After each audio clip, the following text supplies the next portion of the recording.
Our next proposal deals with the declaration of intent.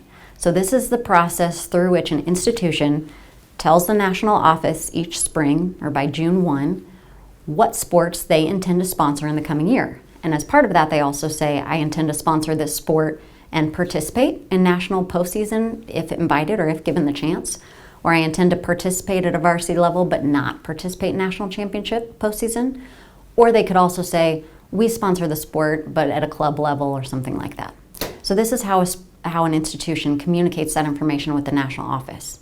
What this proposal would do would be to expand what it looks like to satisfy your declaration of intent. So right now, that primarily means if you say you're going to sponsor a particular sport and participate in postseason, if you're awarded the opportunity to participate in that postseason, you have to take it. You have to participate in that particular sport's postseason, or there are penalties that apply. Under this proposal, it would expand that to say, and also, during the regular season, you must play a certain number of minimum contests for that sport if you want to successfully satisfy your declaration of intent. So right now there are existing minimums for each sport, minimum contests that must be competed in to be eligible for postseason, but they don't come into play or they aren't mandatory unless that team is trying to make it to the postseason. And if a team doesn't meet its minimums, then it simply isn't eligible for the postseason right now. You're not in violation if you don't meet those minimum standards.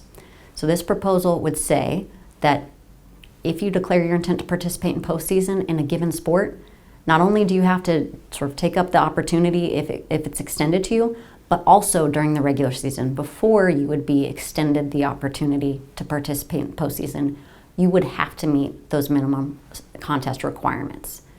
Those contest requirements currently are found in the NAC, or National Administrative Council Policy section that is at the back of the handbook.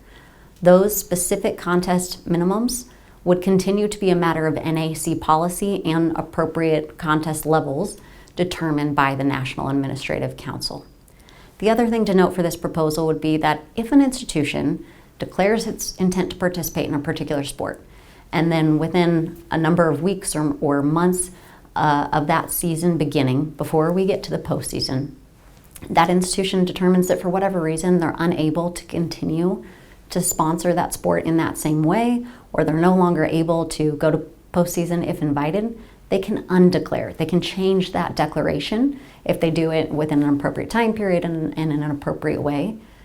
If an institution does that, if it changes its declaration, then this contest minimum is no longer required to be met. So as long as an institution undeclares properly in the right time frames, it could also remove itself from that requirement of meeting those contest limits.